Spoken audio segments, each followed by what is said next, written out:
हरे कृष्णा। आप सबका स्वागत है आज की कार्तिक मास कथा श्रृंखला में।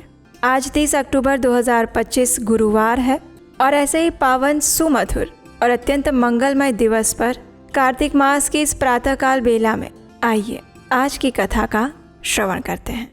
चलते हैं हमारी इस कार्तिक मास कथा की अगली कड़ी में, जहाँ पर नैमिषारण्य में एकत्रित हुए ऋषियों को श्रील सूत गोस्वामी कार्तिक मास के महत्व की चर्चा कर रहे हैं। नैमिषारण्य के ऋषियों ने श्रील सूत गोस्वामी से कहा, हे सूत जी, कार्तिक मास के शुक्ल पक्ष की अष्टमी तिथि को गोपाष्टमी क्यों कहते हैं और इसका महत्व क्या है? तब श्रील सूत गोस्वामी ने कहा, हे ऋषिगण, गौ पालक भगवान श्री कृष्ण इस तिथि को ही गोप गोपियों के साथ पहली बार गायों को चराने के लिए वन में गए थे, इसलिए इस तिथि को गोपाष्टमी कहा जाता है। गायों का पालन करने और उनकी रक्षा करने के कारण ही श्री कृष्ण को गोपाल भी कहा जाता है। इस संदर्भ में मैं आपको एक कथा सुना रहा हूँ। अब भगवान श्री कृष्ण की शक्ति का अनुमान लगाने के लिए एक समय ब्रह्मा जी ने ग्वालों को और बछड़ों को 1 वर्ष तक गुफा में छिपा दिया, लेकिन भगवान श्री कृष्ण ने भी अपनी योग शक्ति से उन ग्वाल बालों को ऐसा बना दिया कि वे गायों को उनके बछड़े और माता पिता को उनके ही बच्चे लगने लगे। भगवान श्री कृष्ण की शक्ति का अनुमान होते ही 1 वर्ष बाद ब्रह्मा जी ने भगवान श्री कृष्ण से क्षमा याचना की। गोपाष्टमी के दिन गायों का पूजन करने और उनकी परिक्रमा करने का अत्यंत महत्व है। परिक्रमा करने के बाद कुछ दूर तक गायों के पीछे चलना चाहिए। इस दिन श्री कृष्ण की प्रिया श्रीमती राधा रानी ने प्रसिद्ध राधा कुंड में स्नान करके जो भगवान श्री कृष्ण का पूजन करता है उसके सभी पापों का निवारण हो जाता है। गोपाष्टमी के दिन गोधूली वेला में उनके खुरों की धूल को शिरोधार्य करके उनके पीछे चलने से भी जन्म जन्मांतर के पाप कर्मों का निवारण हो जाता है। गोपाष्टमी के दिन गौदान करने से, गायों की सेवा करने से वैकुंठ वास मिलता है। जो व्यक्ति इस दिन गायों को भोजन खिलाता है, उनकी सेवा करता है और सायं काल में गायों का पंच उपचार विधि से पूजन करता है, उसकी सभी मनोकामनाएं पूर्ण हो जाती हैं। वैसे तो गौ माता की पूजा हमें प्रतिदिन करनी चाहिए और भोजन करने से पहले भी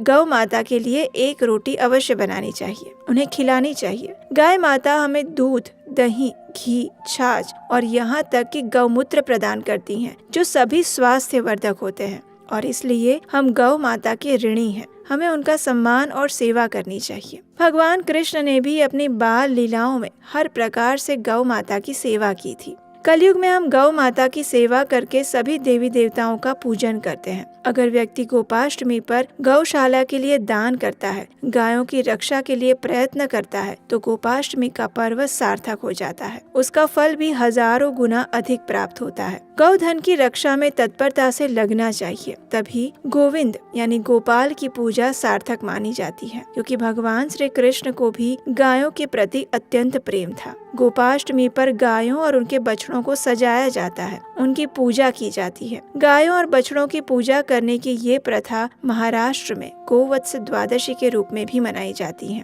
गोपाष्टमी भगवान श्री कृष्ण की सभी लीलाओं में से सबसे महत्वपूर्ण और हर्षित लीलाओं में से एक मानी गई है। कार्तिक मास के शुक्ल पक्ष की अष्टमी तिथि को गोपाष्टमी के नाम से जाना जाता है। ऐसा माना जाता है कि इस शुभ दिन पर नंद महाराज अपने प्रिय बालक कृष्ण और बलराम को पहली बार गायों को चराने के लिए भेजते हैं। कृष्ण अब कुमार अवस्था से पौगंडा अवस्था में प्रवेश कर चुके थे। कुमार अवस्था की उम्र तक श्री कृष्ण सिर्फ बछड़ों को चराया करते थे, लेकिन अब वो बड़े हो गए थे, तो इसलिए गोपाष्टमी के शुभ दिन पर उन्हें गायों को चराने का अधिकार प्राप्त होता है। और इस घटना को देखने के लिए श्रीमती राधा रानी उनके सखा का स्वरूप धारण करके उनके पास आती हैं। तो इसलिए इस दिन को महापर्व के रूप में भी मनाया जाता है। इस दिन गायों की पूजा अर्चना की जाती है और हमारी संस्कृति में गाय को माता कहा जाता है, जिसमें 33 कोटि देवी देवता निवास करते हैं। गायों की रक्षा करने के कारण ही भगवान श्री कृष्ण को गोविंद कहा गया है। तो ये थी आज की हमारी कार्तिक मास विशेष कथा। इस कथा का हम यहीं पर समापन करते हैं और इसी कथा श्रृंखला की अगली कड़ी के साथ हम मिलेंगे बहुत जल्द।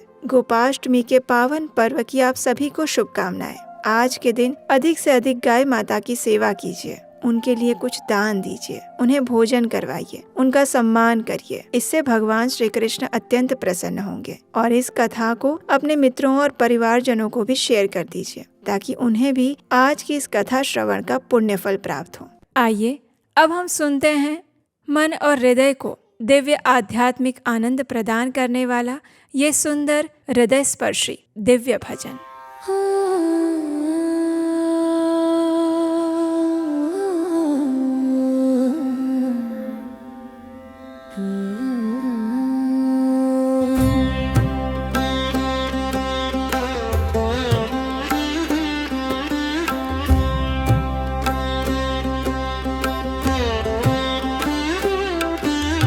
जगद्धात्री नमस्तुभ्यं विष्णोश्च प्रियवल्लभे यतो ब्रह्मादयो देवा सृष्टिस्थित्यन्तकारिणा नमस्तुल्सी कल्याणी नमो विष्णुप्रिये शुभे नमो मोक्षप्रदे देवी नमः सम्पत्प्रदायिके तुलसी पातु मां नित्यं सर्वापद्भ्योऽपि सर्वदा कीर्तितापि स्मृता वापि पवित्रयति मानवम् नमामि शिरसा देवी तुलसी विलसत्तनुं यां दृष्ट्वा पापिनो मर्त्यामुच्यन्ते सर्वकिल्बिषाः।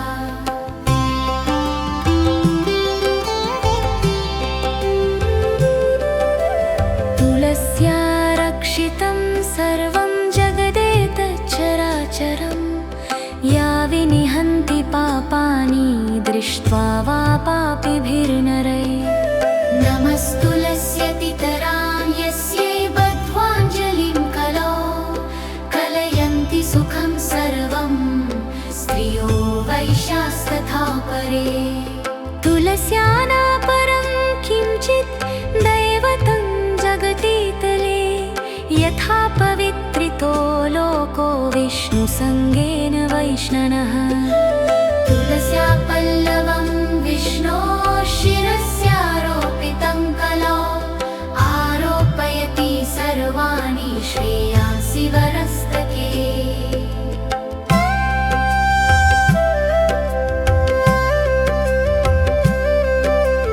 तुलस्यां सकला देवा सततं यतः अतस्तामर्चयल्लोके सर्वान् देवान् समर्चयन् नमस्तुलसी सर्वज्ञे पुरुषोत्तमवल्लभे पाहि मां सर्वपापेभ्यः सर्वसम्पत्प्रदायिके इति स्तोत्रं पुरा गीतं पुण्डरीकेन धीमता विष्णुमर्चयता नित्यं शोभनैस्तुलसीदलैः तुलसी श्रीर्महालक्ष्मीर्विद्या विद्या यशस्विनी धर्म्या धर्मानना देवी देवी देवमनः प्रिया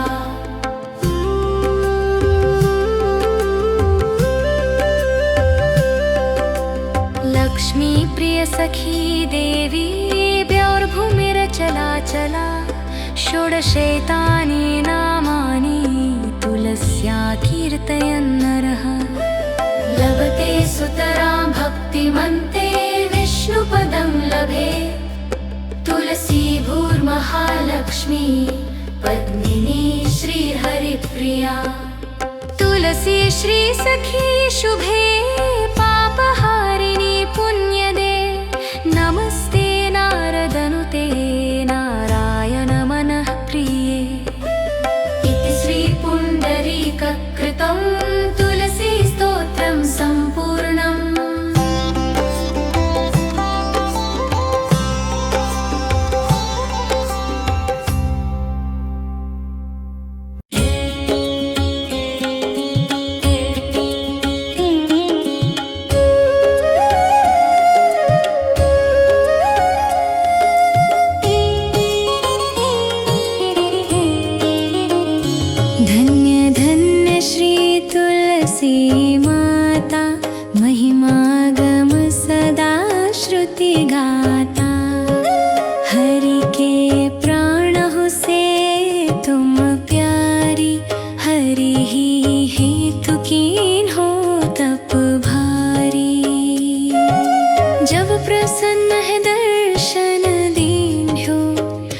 कर जोरी विनय उस किन्ह्यो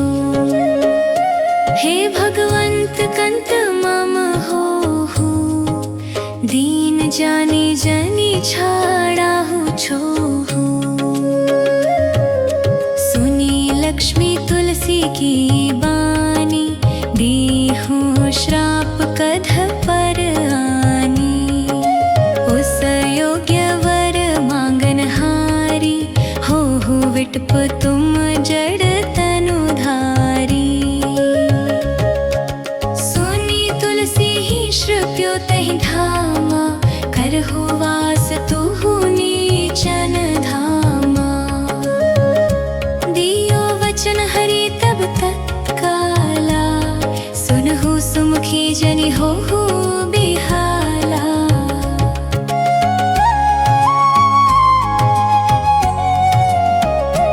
समय पाई होरो पाती तोरा पुजी हो आस वचन सत मोरा तब गोकुल मह गोप सुदामा तासु भई तुलसी तुबामा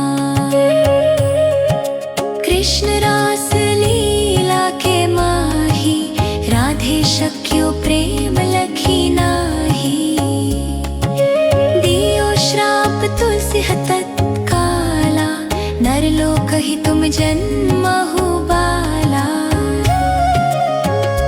यो गोप वह दानव राजा शंख चूड़ नामक शिर ताजा तुलसी भई तासु की नारी परम सती गुण रूप आगारी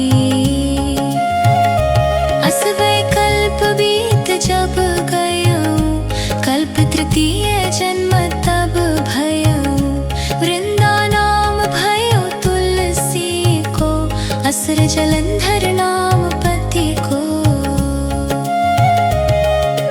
करियति वंद तोल बलधामा लीलिन्हा शंकर से संग्राम जब निज सैन्य सहित शिव हारे मरहि न तब हर हरि ही पुकारे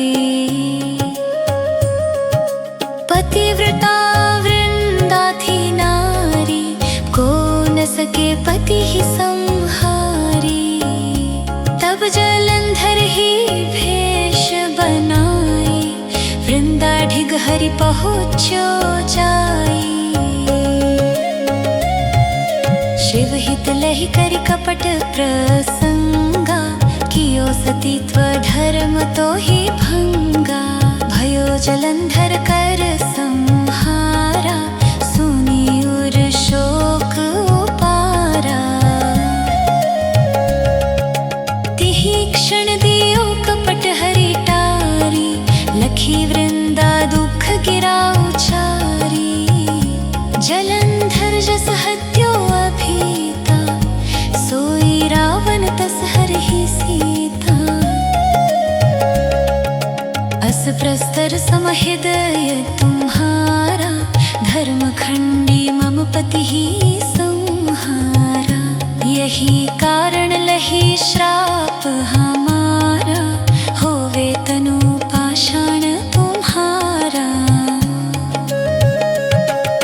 सुनी हरि तुरत ही वचन उचारे दियो श्राप बिना विचारे लख्यो ना निज कर तूती पति को छलन चहो जब पार्वती को जड़मति तुहु अस हो जड़ रूपा जग मह तुलसी विटप अनूपा धक्व रूप हम शाले ग्रामा नदी गंड की बीच ललामा जो तुलसी दल हम ही चढ़ी है सब सुख भोगी परम पद पई है बिनु तुलसी हरि जलत शरीरा अतिशय उठत शीश और पीरा जो तुलसी दल हर शेर धारत सो सहस्र घट अमृत डारत तुलसी हरि मन रंजनी हारी रोग दोष दुख भंजनी हारी सहित हरि भजन निरंतर, तुलसी राधा में नाही अंतर। व्यंजन हो 56 प्रकारा, बिनु तुलसी दल ना हरि ही प्यारा। सकल तीर्थ तुलसी तरु छाही, लहत मुक्ति जन संशय नाही। कवि सुंदर एक हरि गुण गात, तुलसी निकट सहस गुण पात। बसत निकट दुर्वासा धामा, जो प्रयास ते पूर्व ललामा। पाठ कर ही जो नित नर नारी, हो ही सुख भाष ही त्रिपुरारी।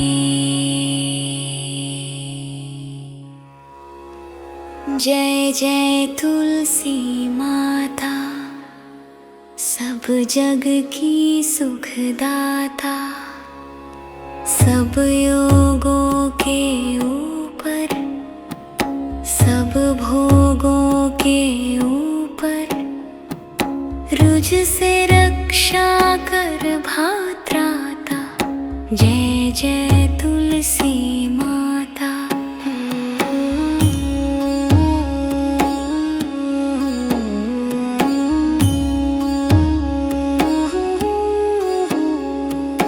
बहुपुत्री है श्यामा, सुरवल्ली है ग्राम्या।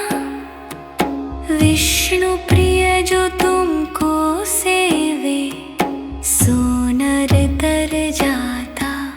जय जय तुलसी माता। हरि के शीश विराजत, त्रिभुवन से हो वंदित। पतित जनों की तारिणी, तुम हो विख्याता। जय जय तुलसी माता। लेकर जन्म बिजन में, आई दिव्य भवन में। मानव लोक तुम्ही से सुख संपत्ति पाता। जय जय तुलसी माता। हरि को तुम अति प्यारी, श्याम वर्ण सुकुमारी। प्रेम अजब है श्री हरि का, तुमसे नाता। जय जय तुलसी माता। जय जय तुलसी माता। सबकी सुखदाता, वर माता।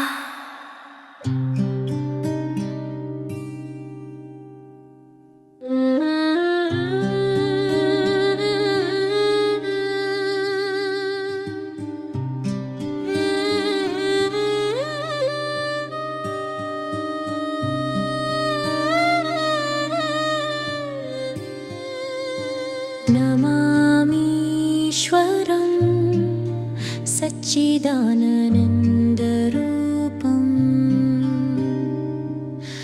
लस्तत्कुण्डलं गोकुले भ्राजमानं। यशोदाभियोलुखलाधावमानं। परामृष्टमत्यं ततो धृत्य गोप्या।